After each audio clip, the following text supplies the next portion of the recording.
Hello, good evening everyone. Thank you very much for coming tonight. A very warm welcome to the Portsmouth School of Architecture, University of Portsmouth, and welcome to our past lecture series. My name is Guido Robazza, I'm Senior Lecturer in Architecture, and I'm here to introduce you our speaker of tonight, who I'm sure is very well known to many of you, Professor Richard Sennett. One of the world's leading thinkers about cities and the urban environments, and author of some of the most significant essays of our time, such as The Fall of Public Men and The Craftsman. Tonight, Richard will talk to us about some of his most recent work. He told me that he just came back from the Middle East, where he was as part of his work for the United Nations. And he will share with us some of his thoughts and ideas about climate change and cities, and how we can tackle some of the challenges and emergencies that we are facing today. Professor Sennett has had a rich and multifaceted career. At an early age, he became very talented in playing the cello, and then he moved into the study of history, sociology, and philosophy. Over the course of the last 5 decades, he has written about social life in cities, changes in labor, and social theory in over 20 books. He has had a public career, first as founder of the New York Institute for the Humanities, and then as president of the American Council on Work. For the last 3 decades, he has served as consultant to various bodies within the United Nations. Most recently, he wrote the mission statement for the Habitat Tree, the United Nations Environmental Congress. 8 years ago, he created Theatrum Mundi, a research foundation for urban culture, whose board of trustees he now chairs. Lately, he tried to retire, but he has already unretired, and he serves as advisor to United Nations on climate change and urban development in the 21st century. He has taught at the London School of Economics since the 1990s, at Harvard, and for a long time at New York University, where I had the immense pleasure of supporting him in his teaching, and maintains informal connection to MIT, Trinity College, and Cambridge University. Among other awards, he has received the Hegel Prize, the Spinoza Prize, a honorary doctorate from the University of Cambridge, the Centennial Medal from Harvard University, and he was named an officer of the Most Excellent Order of the British Empire by the Queen of England in recognition of his service to the United Kingdom in 2018. So please, let's welcome together Professor Richard Sennett.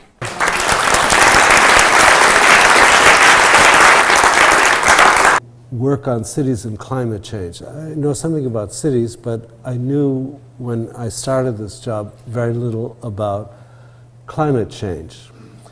So I can't present myself to you as an expert on that.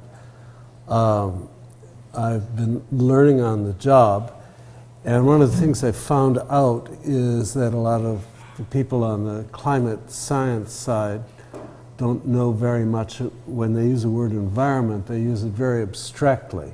They don't think concretely about cities. So what I'm going to talk to you about today is the kind of work that my shop is engaged in about this relationship. And these are the 6 things I thought I'd talk to you about with that concern us. Some of them are more social-centric than they are urban-centric specifically, but as you'll see, I think they fit together. I want to start by talking about, for us, the most disturbing phenomenon that we are dealing with, which are climate deniers and states of denial about climate change, because the major powers in the UN, that is the US, China, and India, are in various ways in a kind of state of denial about the gravity of what they're facing. What I'm going to say to you about this was brought home to me in a very small way. I went to a climate deniers convention last summer in Washington, in which almost every man wore a tie. I'm sure that's sociologically significant. And I spoke to general dislike, but I met in the course of the day with a group of young people who were rather less ideological than the people in this. This was a very fancy, well-financed event. And these young people were mostly students. They were in a local college studying the theories of Ayn Rand, who was an extreme individualist writer. And I wondered what had brought them there to this conference.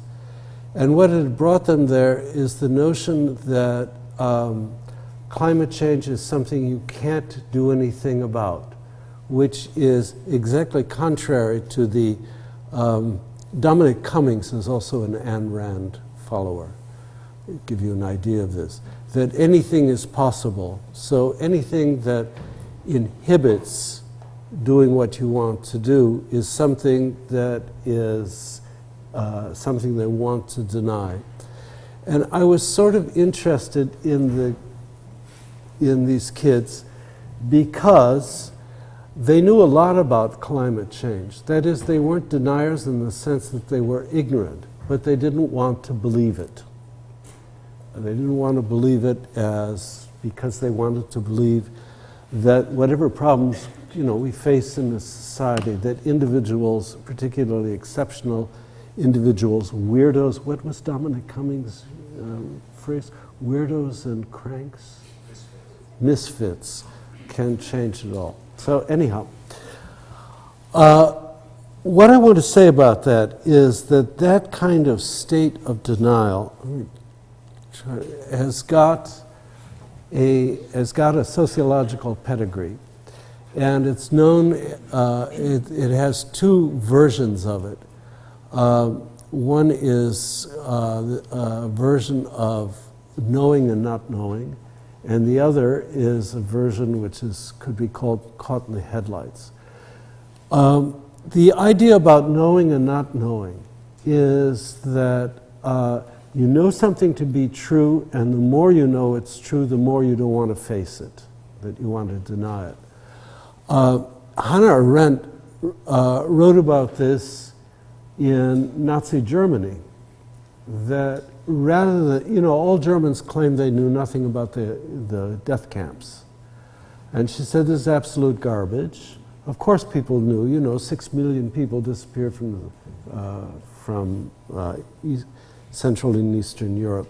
Of course people knew, but every time a neighbor would disappear, it was as though it didn't happen.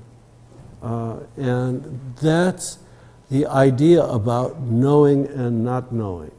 That the cover memory is ignorance, but behind it is this repressive mechanism that the more you know, the more you deny. And I'll tell you why that matters in a moment. My friend Stanley Cohen, the late Stanley Cohen, applied this same principle to apartheid in South Africa, where many white South Africans would say, I've never been to a township, I don't know how people live, they have their own lives. And he found this again was garbage, that people knew perfectly well what was going on in these black townships, but that the more they knew, the more they wanted to tell him this lie that I never go to the townships, I knew nothing about it. So that is this thesis about knowing and not knowing, and it applied to the young people that I met in Washington at this climate denier conference. And the idea about that is that basically denial is something which increases by knowledge. It's a very anti-enlightenment view that, or it's a counter-enlightenment view, that the more you know, the more you understand, the more you believe. This is just the opposite view to it.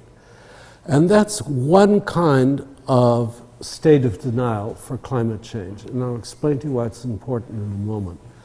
The other is something that goes back to Pavlov, who was a 19th century psychologist, and it's, well, for him it was the wolf and the sheep. I'm translating it into 20th century things. The wolf and the rabbit, which is, you know, if a rabbit, he observed, a rabbit sees a wolf, something that's life-threatening, the rabbit tries to play dead as though there's nothing he could do about it, you know. The same thing if any of you have driven a car and a deer has come in the headlights of the car, the deer will stand stock still. And Pavlov attributed this paralysis to the notion that when we're confronted with something overwhelming, rather than react actively, that we become paralyzed. Both of these theses could be true, or either one or the other could be true, but the result of that is what we're finding in the UN is the dysfunctionality of using language about climate emergency and climate crises. Because, and this is a very painful learning curve we went through last year, where 63 countries at our last General Assembly voted to acknowledge climate crisis and promptly kicked it into the long grass, including Britain. The idea about this is that the more that we try to terrorize people with the gravity of this, the more we kick in the states of denial, which means that we need to find another way of talking about what is the most life-threatening situation any of us will face, but particularly people your age, people under 50, so that we don't kick this in. We need a different kind of rhetoric than the rhetoric of emergency or imminent peril to cope with what are in fact emergencies and imminent peril. That's the sociological framing of what I'm going to show you. The second thing I see, I have to point this at this, that I thought I'd do is just go through you very quickly the state that we're in, and this is some research my team has done. Let me see if I can point this and it work. This is a cast iron true calculation that we made about where the world is going to be in 15 years in terms of its energy mix. And you should be absolutely sick at this picture. Despite all the rhetoric, this is, as I say, we've done these calculations over and over again.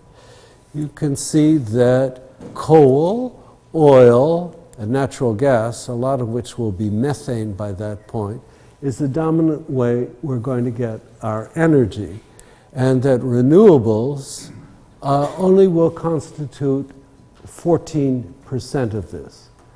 This is why we are so worried, because the product of this, and as I say, this is not a kind of frighten them chart. This is the result of a lot of empirical survey, a lot of empirical research, is that we are headed straight into a condition where climate change becomes absolutely irreversible.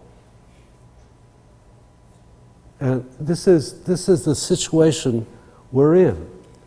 This is despite all the bullshit that you hear from political leaders, we are in the soup. Let me see if I guess I have to point this way. Hello. Does this pointer work? Let me try this. If I go here, no. Is there, can I use this thing? Yeah. Okay. I'll get the keyboard over there if you want. Oh, okay. Yeah. That's electronics, you know. Just take you through some of this. I can post all of this on a website if you have it, because it's sort of hard to see. In that 15-year time, these are the hotspots in the world where fresh water is in danger, and they're, as you can see, they're distributed around the globe. It's environmental in that sense, as is deforestation. There's one thing I'd like to point out about this. I think the pointer still works. Everybody is focused on Brazil, on cutting forests in Brazil. Actually, the more scary thing is the melting of the tundra up here in Russia and over here in Canada as well.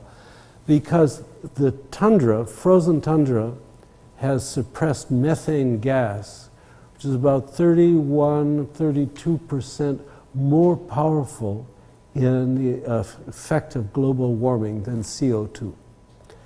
So as these areas heat up and this methane gas, which has been trapped below the ice, escapes, the whole curve of global warming goes up like that. It's a very depressing lecture, I know, but it's, this maybe actually, this is something, here's another depressing thing. This is, again, our projection of, say, 2045, 2048, of what the summer is going to look like around the world. Above 35 degrees centigrade, people cannot be out during the day. And one of the things about this is that, as one of my colleagues pointed out, is this means that essentially the world is going to have to go into a kind of nighttime economy, because you can't be out during the day when it's 35 degrees outside. 40 degrees, absolutely debilitating. So that's also what lies in the future about this. Now, I want to just, I'm very chatty about this. I just want to say this is very path dependent rather than linear about the way climate change works itself out. These hot areas here in the United States are actually more northern than the southern areas that are more vulnerable to climate change.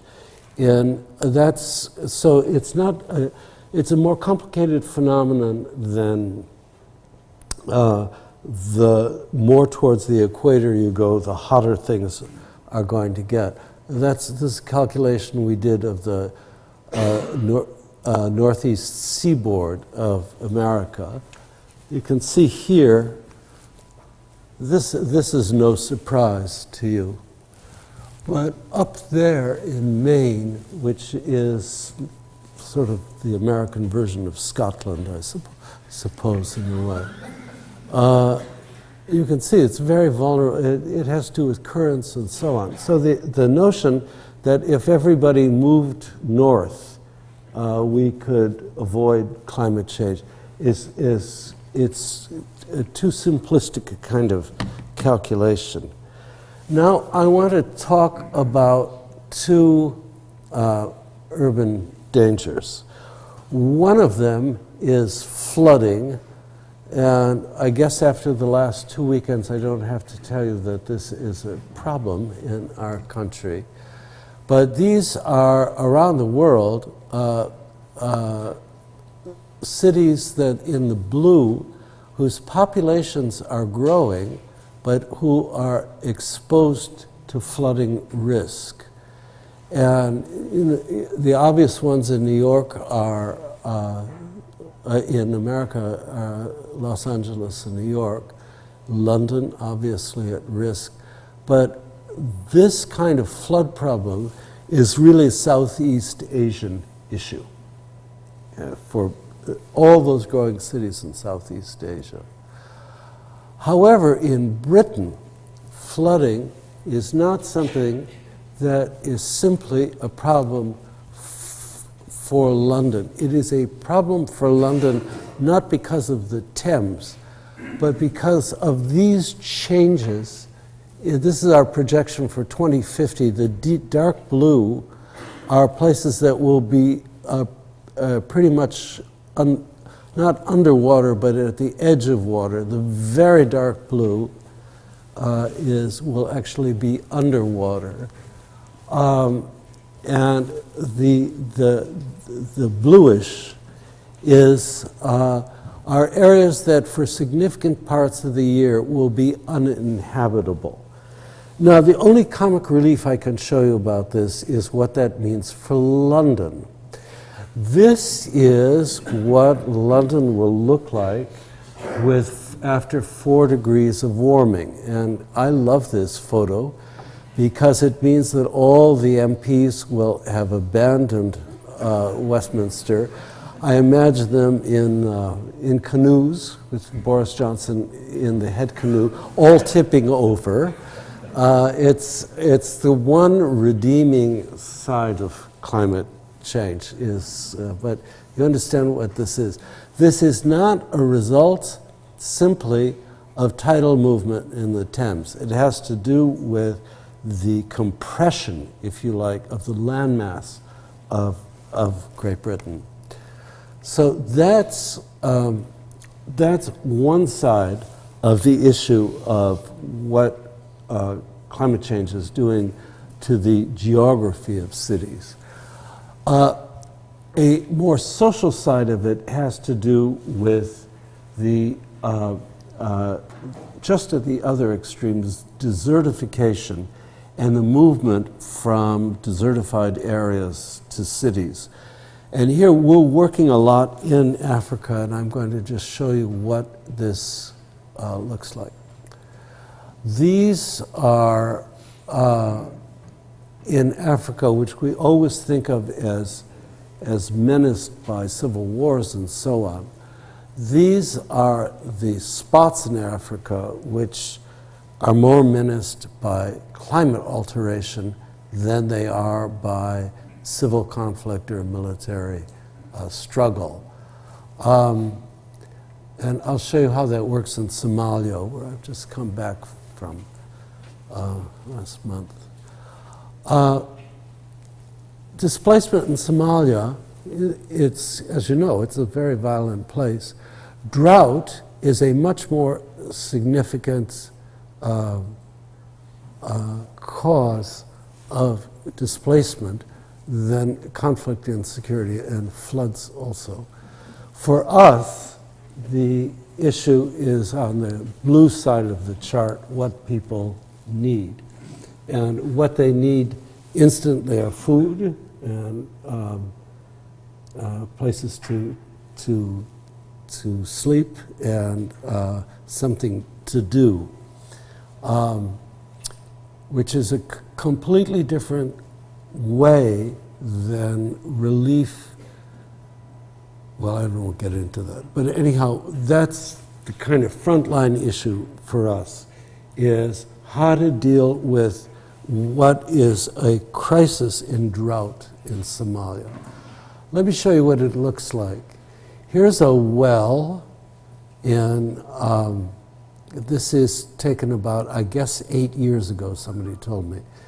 That's a well That's what the well looks like now, and that's what the landscape looks around it. I'm just going to go back on that just so you understand that. This is a change in 8, maybe 9 years. I have to check exactly. Well, the well dries up, and you produce this landscape. The result of that is there is no place for people who are subject to this kind of desertification to move at a large scale to other rural areas. And indeed, if they try to move, there, many of the people who have suffered from this are shot, and it's a cause of violent conflict. So that most of them are moving to cities. And when we look at this, that is, they can't be farmers anymore. There's not enough water. This is what desertification in that equatorial part of the world is going to look like. And you can see the big red dots are population centers that are the initial receivers of many of these migrants. But there are so many that the push is going to be into Europe. Now, the scale of this is staggering. By our best calculation, there will be 65 to 70 million migrants in this whole area due to desertification. You know what happened to the politics of Europe when 1.5 million Syrians arrived here in 2015 and 16. It pushed the countries, including the UK, which didn't need much of a push, very, very far right. Now we're talking about a scale, even if only a third of those 65 million were to try to go to Europe, of 20 million people, that is about 15 times what happened during the Syrian war, who are trying to get into Europe.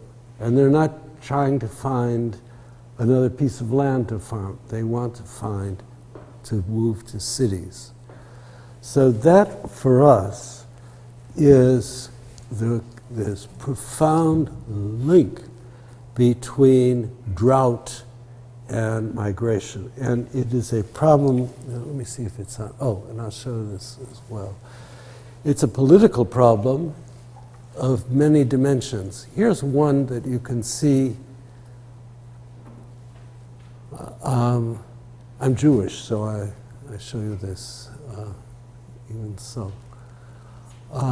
The Israelis built a security fence. Down here are Berbers who have absolutely no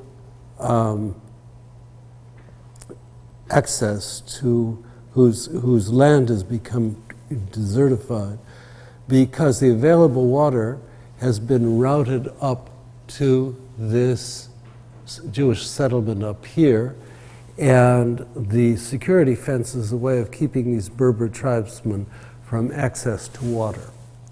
And we're going to see more and more of this. This is a political problem. It is for us and I should say another thing about this. This is interesting.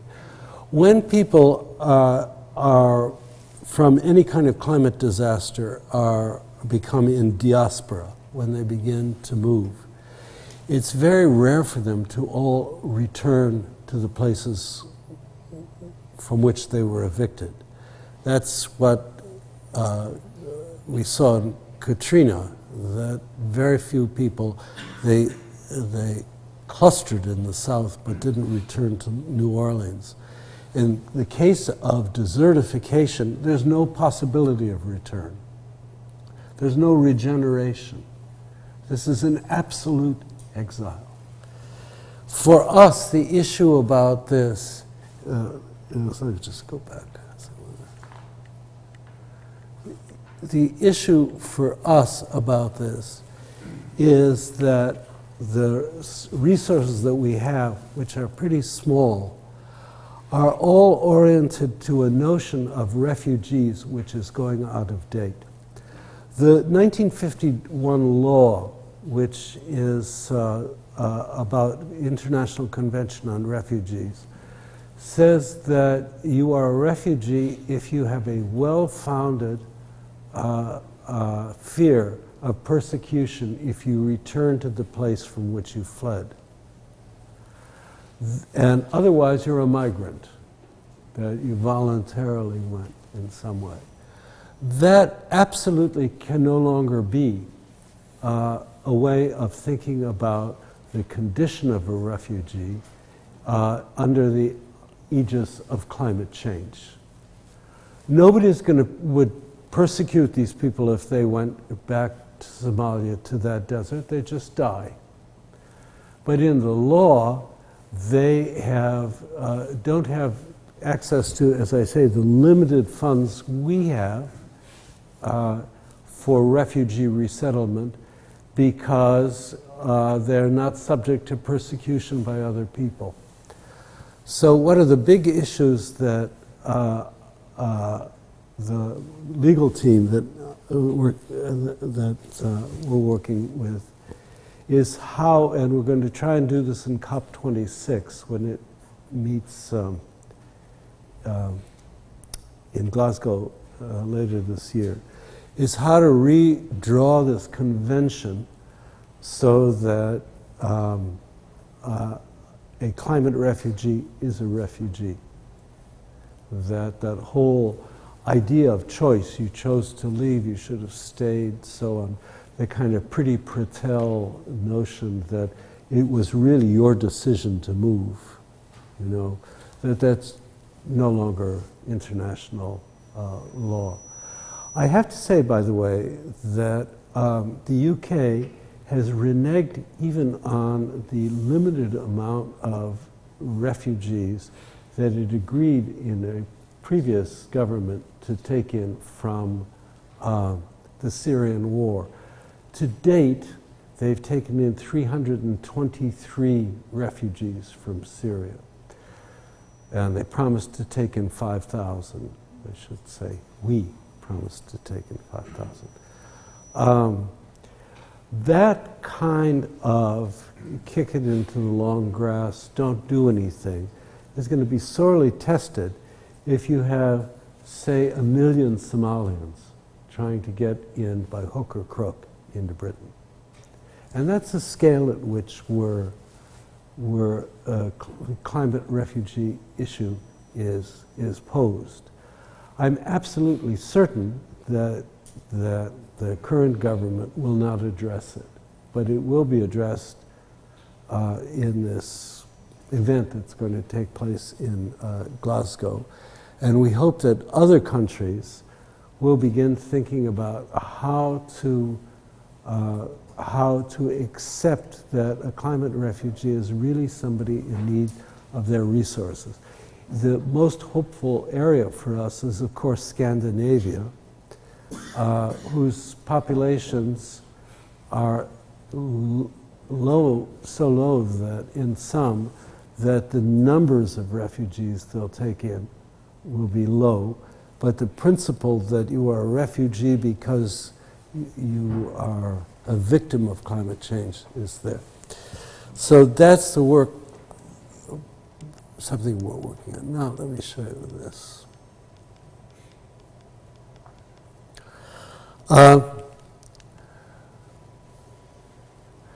This is a big deal for us, and particularly a big deal in cities, which is, can climate change be addressed democratically?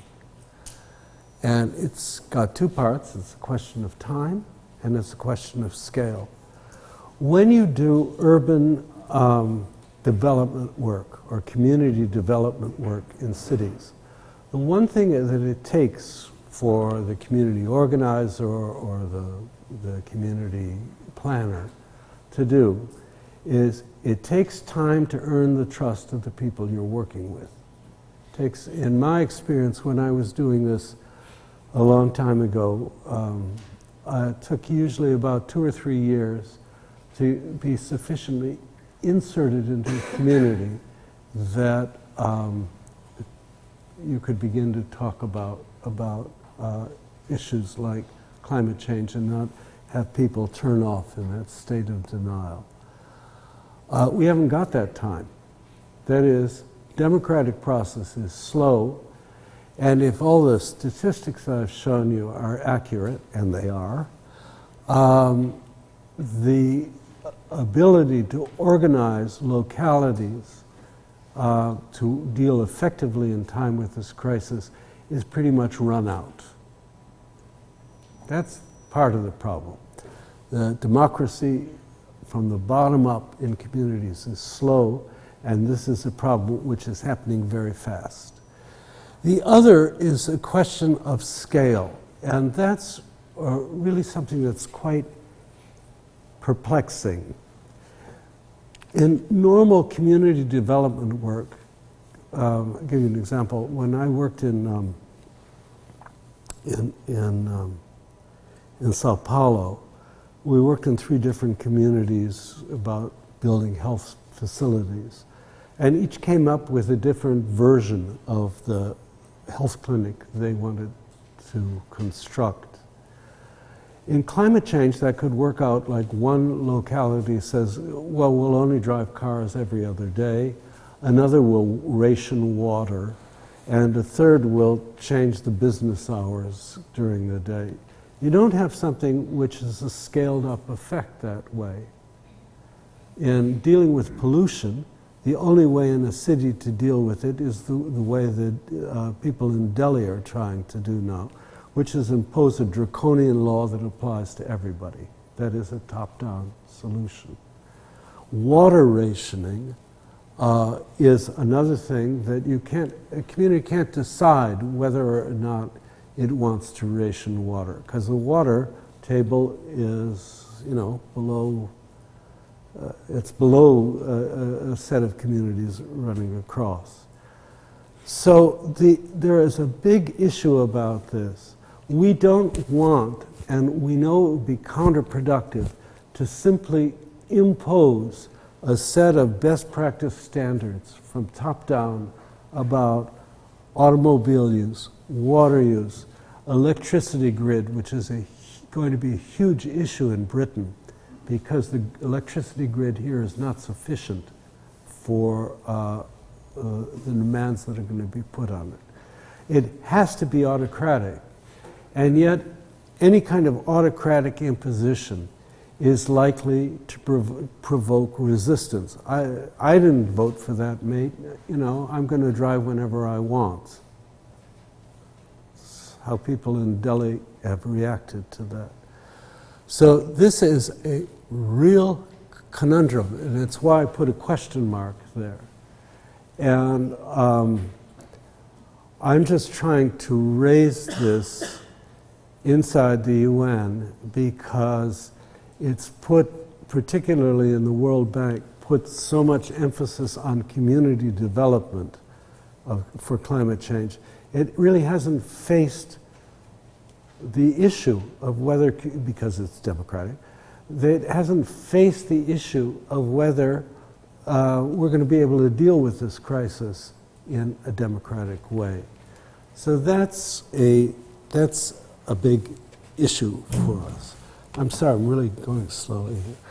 Now I'm going to show you some, since you're a School of Architecture, stuff that's more your meat and drink.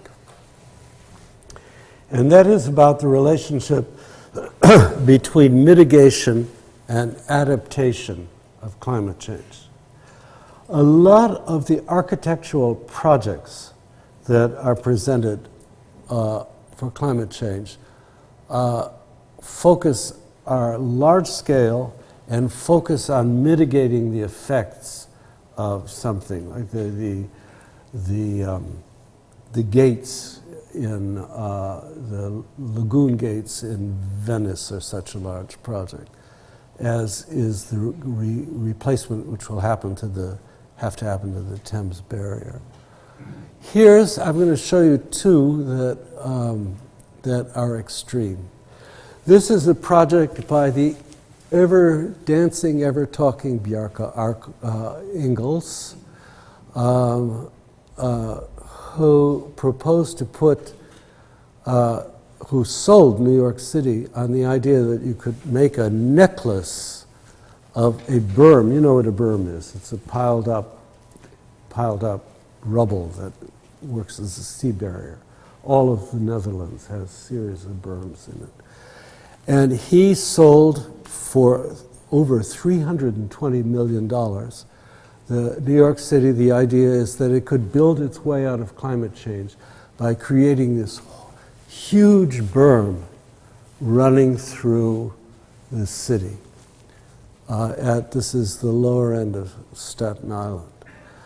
It was based on, the sale was based on the idea that a storm surge could never really go above 20 feet. There was no historical precedent for it. The year after they won this contract, we had a storm surge of 22 feet. And that's the thing about climate change that is very important to understand, which is when you have a moving distribution, you know, if it's like this and then it moves like this, the extremes move as well. You know, this is a basic statistical property. So the notion that you can have a once in 100-year storm 2 years in a row, you know, that you're speeding up because you're moving the normal distribution, you're speeding up the occurrence of these extreme weather events, and they're also becoming bigger. So this was, I hate this project because it made a false promise to people that you could build your way out of climate change by spending a lot of money. Whereas this project is a project, so that's mitigation, sort of capitalist mitigation, if you want to put it that way. Whereas this project by MIT was much more about an adaptation to not to the impact wall in the storm surge, but to the sucking back of the wave, which actually contains more energy and can do more destruction. That's what happened in Fukushima, for instance. That the impact wave is one thing, but the real danger comes when the wall of water recedes. It contains much more energy at that point and can do much more damage. So this is a project by MIT to deal with mitigating, adapting to the storm surge, saying it's going to happen, and trying to adapt by making another kind of berm around the edges of Manhattan, planted very thickly with underwater plants, to slow down the process of storm wall reversion.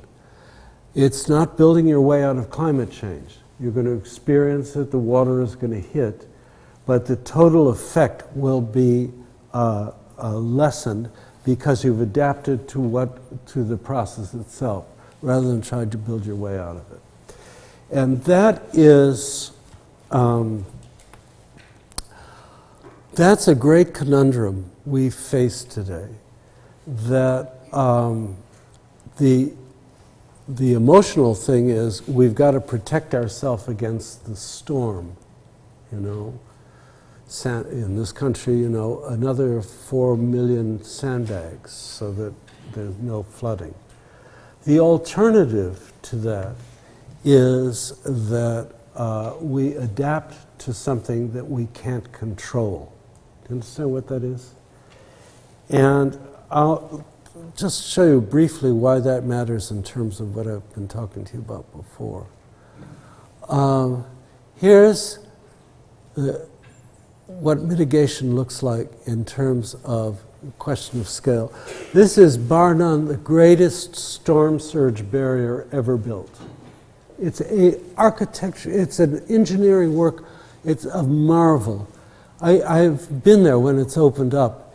If you go here, see there's a little pivot over here, it's almost silent. I mean, this is a vast, vast project. But it took 30 years to build, and we don't have 30 years, you know? So even the barriers in, the mosaic barriers in Venice, if they're ever finished, they were supposed to operate 2 years ago, but it would probably take another 10 years. By that time, it's over, you know?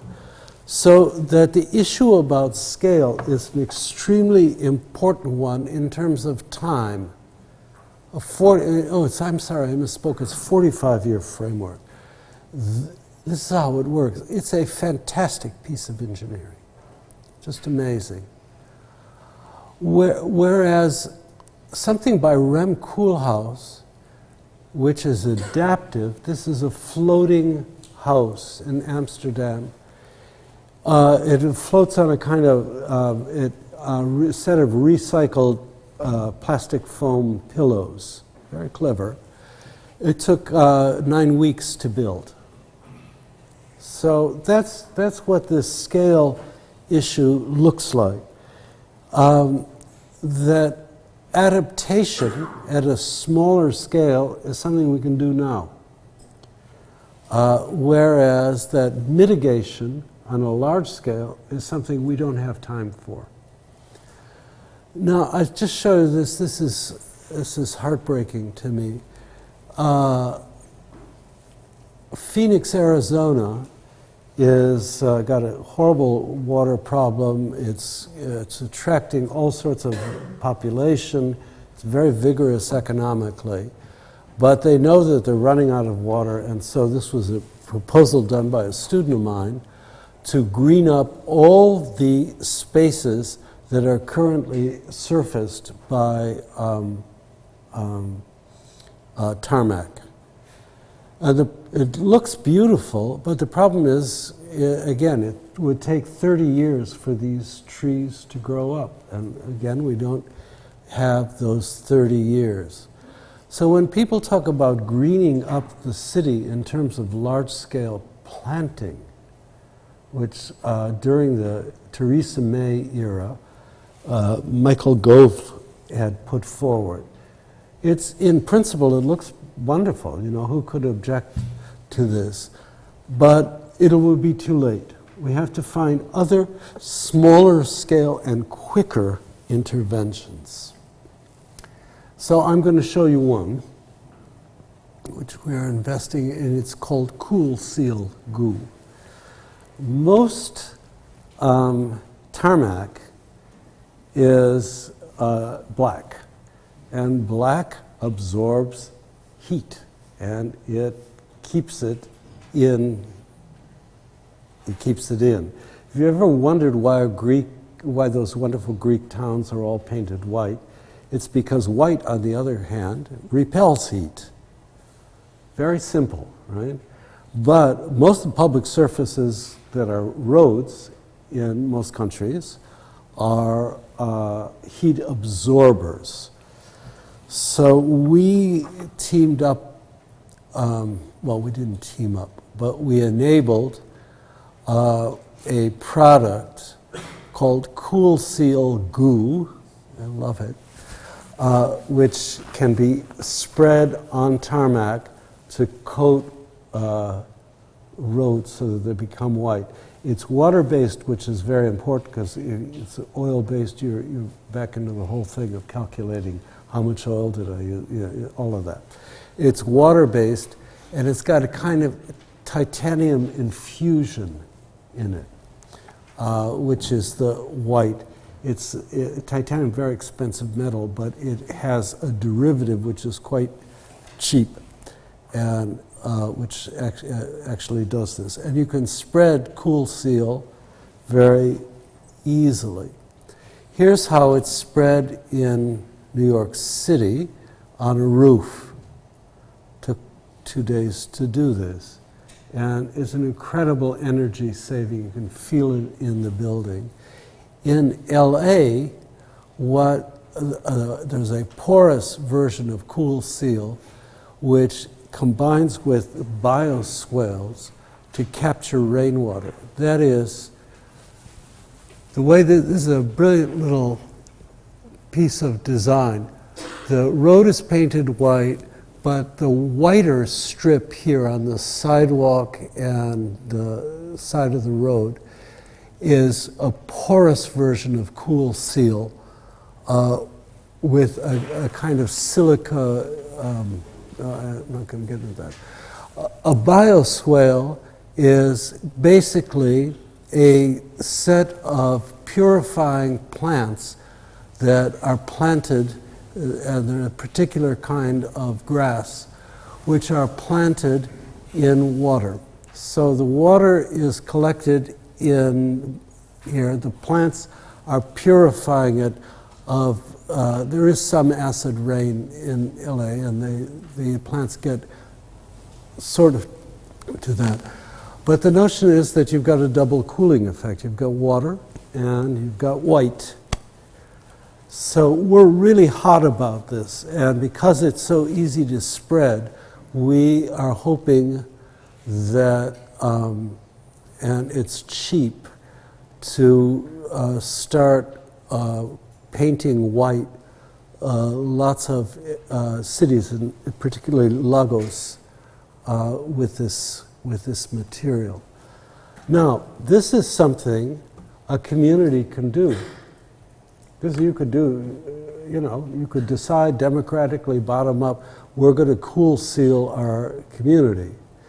And it doesn't require, it's quick. And it doesn't require necessarily coordination with other communities. Just do it and your community will be cooler.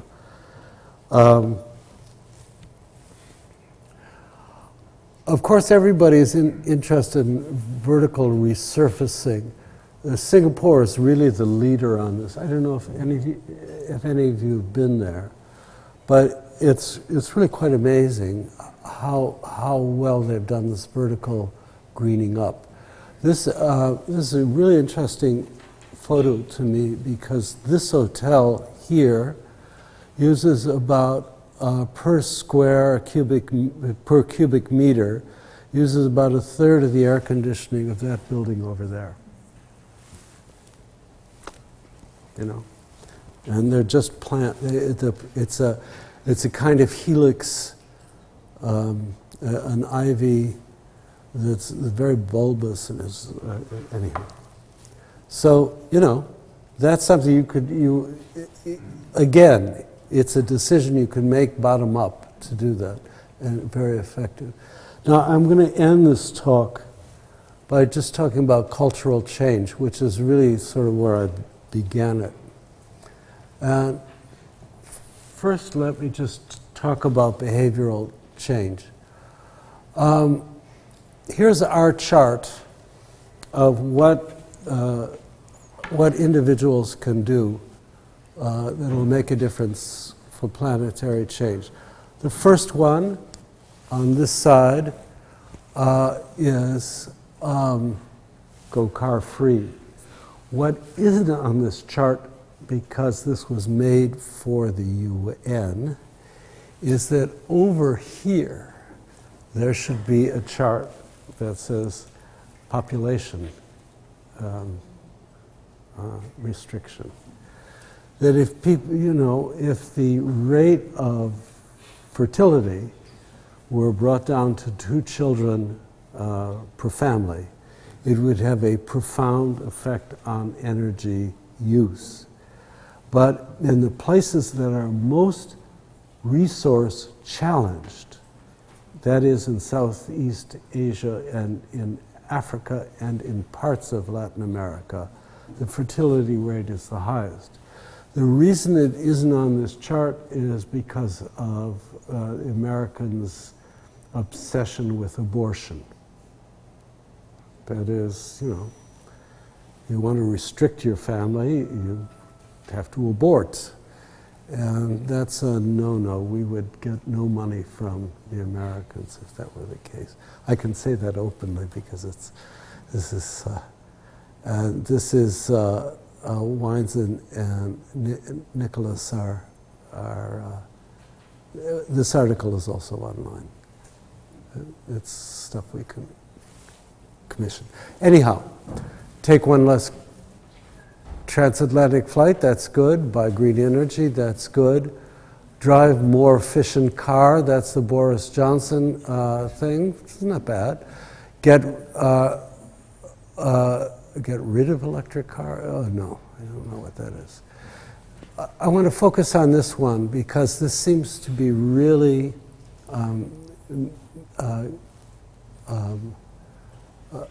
emotionally get people, which is a plant-based diet. And I want to show you that because it has to do with something that hold on. This is a sustainable diet that would reduce somewhat, if it were followed, because of its food chain, would reduce global warming. It's near vegan, not exactly vegan, but getting pretty close.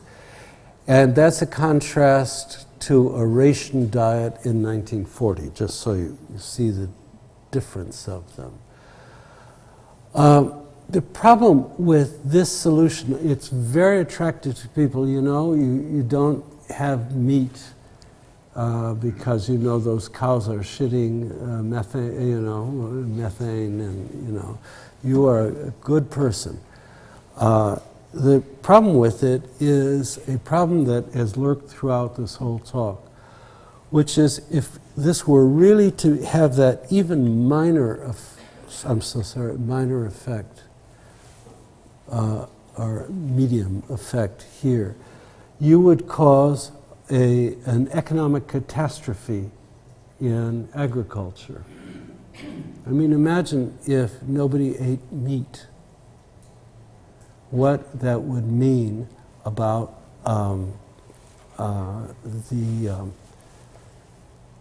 about the whole relationship of the countryside and farming to the city.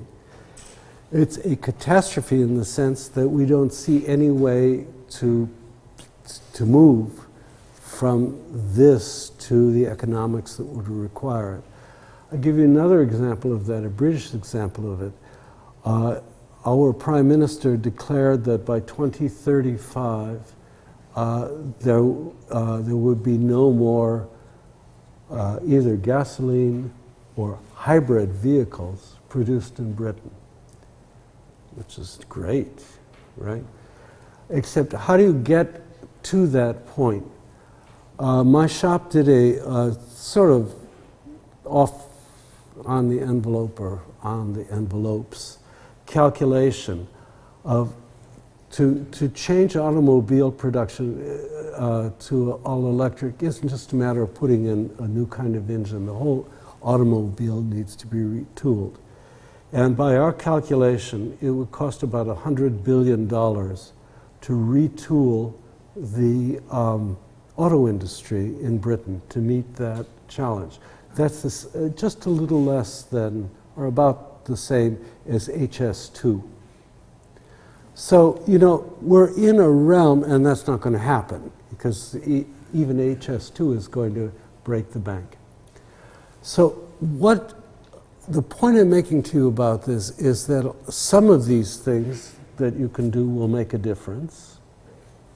Certainly riding a bicycle will make a difference. But some of these behavioral changes imply economic transformations which are impossible.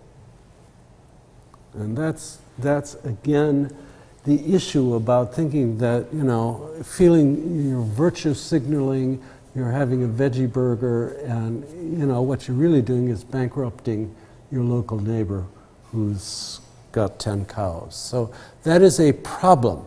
I'm not saying you shouldn't do it, but that is a problem. And I want to end on that note with the kind of larger cultural change that everything I've talked about implies. And that is the way in which, during the growth spurt, material growth spurt that began in the 17th century, we related productivity and culture. Essentially, the development of what we think of as modern industry, modern commerce, and so on, treated the nature as a cornucopia, that it could endlessly give, that it was inexhaustible. A famous statement of Benjamin Franklin, the American inventor: there is no natural limit on electricity. Seemed to him that, that's a very basic trope, shared on the left as well as the right. It shared the third volume of Marx's Das Kapital is all about the cornucopic exploitation of nature under communism. We're at a point where we understand now that that's not possible, that nature is not a cornucopia. And so the question is, how do we transform a lot of the beliefs we have into something in which less replaces the notion of more? How do you do less? How do you reverse the notion of development? In other words, development is founded on the notion of the cornucopia. So the biggest discussion I'm having with myself and with my colleagues is whether, because the UN is devoted to development, that's our business, is how we could get instead into the business of redistribution. That is, it's not something that these are not wicked diplomats. It's a very fundamental thing, that rather than having more and more, that we redistribute. It would come down to very, very basic changes. For instance, that the way Apple sells telephones, iPhones, is by having these, these iterations of the iPhone. That's a cornucopic notion. You have more and more, better product, more and more of it, and so on. Actually, the iPhone 5 works perfectly well for about 90% of the uses that people put iPhones to. And you could do that with any product. With cars, why do we need a car that absolutely goes 160 miles an hour?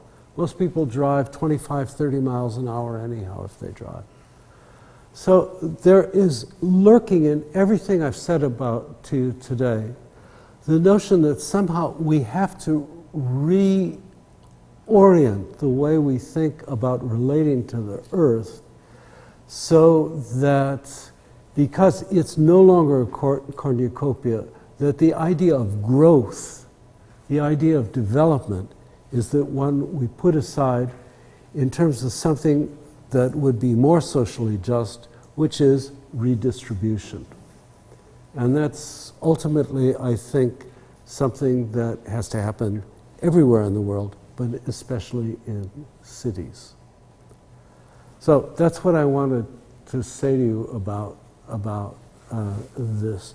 I don't know how we can have a discussion, but should we try? Wait, okay.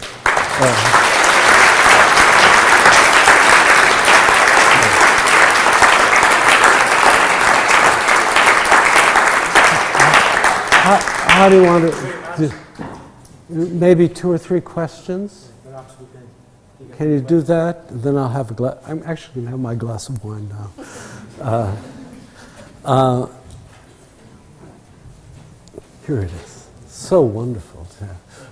So, yes, ask me a question. Thank you very much. You showed us ways in which the magnitude of climate change challenges our time-honoured forms of rationality, whether political or cultural, and in many cases individual. I'm wondering how, in your experience, it has changed or it challenges the precepts of your discipline, which is, I suppose, your parent discipline, sociology and urbanism. And I'm just wondering how, the fundamentals of the way that we think about humans as social agents in relation to nature and so on have been challenged by your studies. That's a really good question. I mean, the one thing I know as an urbanist about all of this is that forms of the size and forms of cities that appeared in the 19th and 20th century are over. I think the skyscraper is over. The skyscraper is an inherently wasteful form. And cities that of the sizes that UN works with, like Jakarta, so many people, the census keeps going in an endless loop.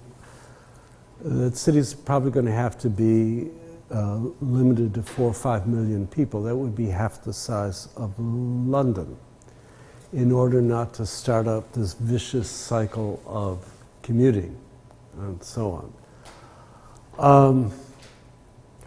I have to say, for me, on the philosophical side of me, I've really been thinking a lot about this issue of redistribution rather than growth. And I think I don't know where we'll get to this, but it is the most radical thing we could do, which is to say no more economic development, but instead, between that 1% and the other 99%, there has to be a redistribution of resources. And, that would be a different kind of relationship. Philosophically, what it means is that your agency is something that is not in your own control, because if you're like one of those Ayn Rand kids and you're able to do anything, and you think, well, why am I being held back? Why should my talent be redistributed to somebody who's less? But I think on the urban side of this formula means a totally different kind of city than the city of towers and transport. It's just a different world to me.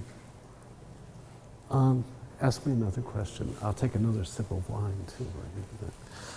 Can I ask you a question about who has to change their mind for salvation to be achieved? Miles Allen is he the chairman of the IPCC? He's certainly bigwig in it, was on the wireless yesterday in Life Scientific, and he was saying volunteerism isn't going to work. We could all go home and become vegetarians, drive electric cars, refuse to fly. Wouldn't make much difference. That's right. He was saying the people who have to change their minds are the miners of coal and oil and gas. And if they can be persuaded by governments that they are responsible for the products they sell and do the sequestration of the carbon afterwards, then you've got the complete solution. It would raise the price of petrol rather, which is a good thing in itself. Yeah. But he was rather suggesting that is a better way of tackling the problem than to persuade lots and lots of people to abstain voluntarily. Well, the problem is what it means to persuade somebody who's making a lot of money out of.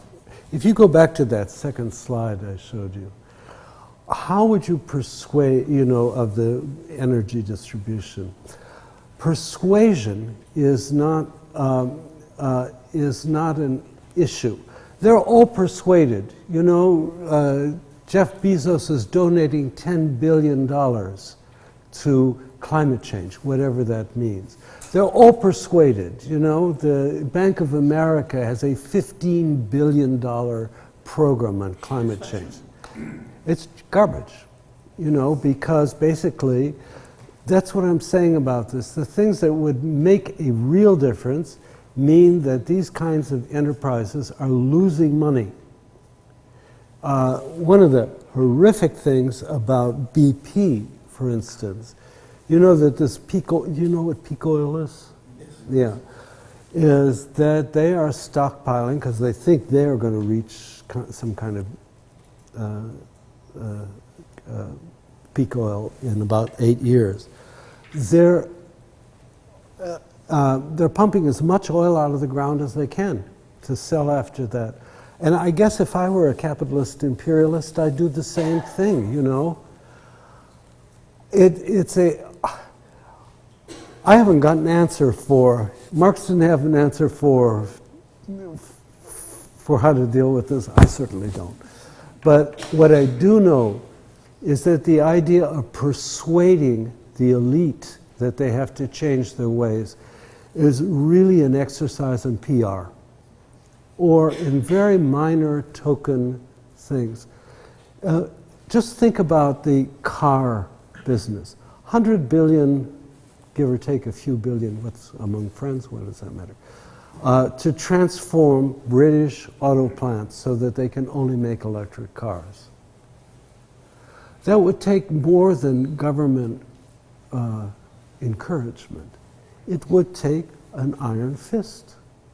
So you do this, or we put you out of business. You can't sell any more cars. It's a different world, you know? And so anyhow, that's how you do that. I don't have the solution to what that iron fist would be like.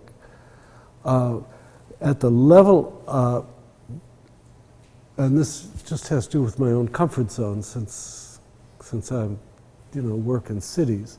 There are a lot of mayors who want to be somewhat iron fisty, but the degree that they can control the environment is correspondingly much shrunken.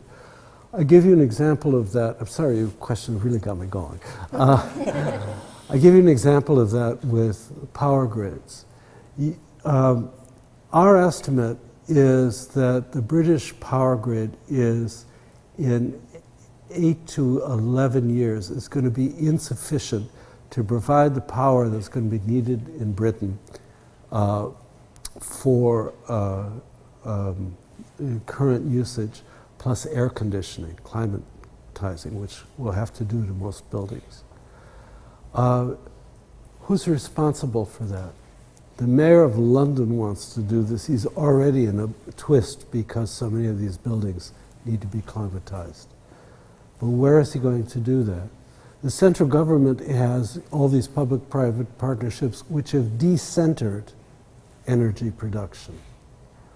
You see what I'm saying?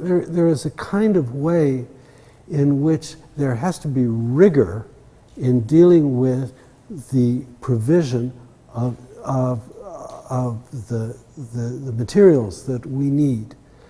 And he's quite right to say that volunteerism isn't the answer. It can't be the answer, but it can make a difference. Those things that I showed you actually do make a difference in consumption. But changing consumption is not the only dimension of the issue that we face, Yes. Can you shout? I'll try. I was wondering about the UN's view, or your view, of the kind of lesson of Gilets jaunes and President Macron's idea to make an ecological step forward by raising fuel prices, which ended up disproportionately affecting rural, working class people in France. What's the lesson of that? Well, Changing laws. the UN has no view on that, but I do. Okay. You can't have a view on that. I thought this was really stupid because the notion is that if you want to have, it's a kind of, in philosophy it's kind of Rawlsian principle, that you do the thing that benefits the poorest off first, you know? This is just the other way around, which is that the haves benefited from this, whereas the relative have-nots benefited less. So it's just an injustice that way. I mean, the thing about France, which is so interesting to me, since it's got so much energy from nuclear power, that the parameters, 70% of its energy is nuclear, that the parameters of its energy problem are much different than, say, what I showed you up here. And the state could do more to reorganize. There are some things that very poor people need. They need transport to get to places which are beyond cycling, you know. The state could organize that. But it's within a very privileged zone. France, a very unusual country that way. It'll never have a grid crisis. They are the world's leaders in the design, evidently, of nuclear reactors. Not something I know personally, but I've been told. If they needed to make those reactors work harder, they could. But I think what your question is raising about this is that, I mean, from a kind of,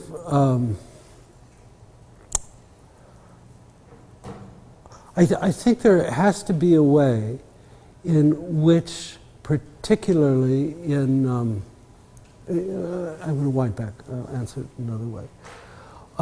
We're under a lot of pressure in Mexico City, where we work, to build a public transport system, and which would be good. Mexico City is very, very polluted. It would take, again, too long. Take about, given the conditions of corruption in Mexico, take about 25, 30 years. To say that people should be using their cars less, right, in between, means that usually in Mexico City, the people who are the poorest are the farthest away from their work.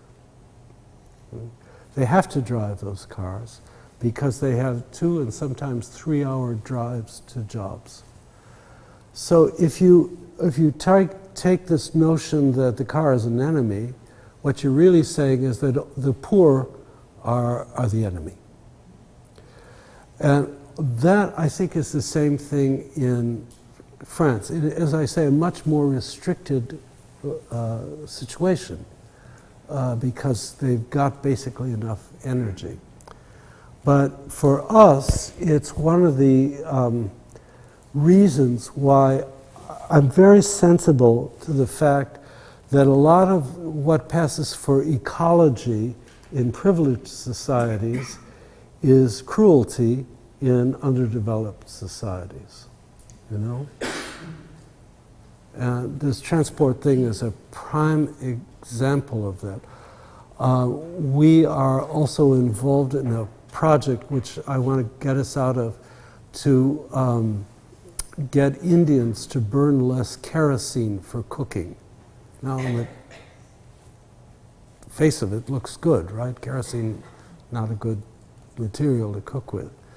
But the alternative to that is using electricity, and the electricity in many of the places we are dealing with is not there or is intermittent. So if you say no more kerosene, you know, it's verboten, as it is in all of Scandinavia. What you're basically doing is leaving people in the lurch about how to prepare food. So that's sort of what's been in my mind about this issue. You want to really practice John Rawls, that whatever you do in a particular system makes the least off people benefit the most from it. And that means that there's a real difference between economies of privilege and economies of disprivilege. And it's not a sliding scale, it's an absolute. Well, on that depressing note, I thank you for your attention, and